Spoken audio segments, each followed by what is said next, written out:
Balita Nationwide. Brigada Balita Nationwide.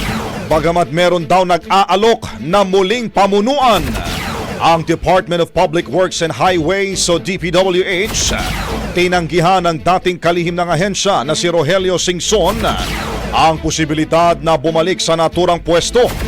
Kasunod ito ng panawagan na magbitiw na si Secretary Manny Bonoan dahil sa issue na kinasasangkutan ng mga anomalya sa flood control project sa bansa.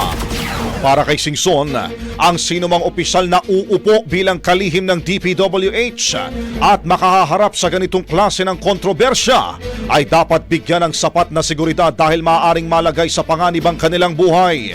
Nanindigan ng dating kalihim na hinding-hindi na niya tatanggapin ang alok na bumalik sa pwesto.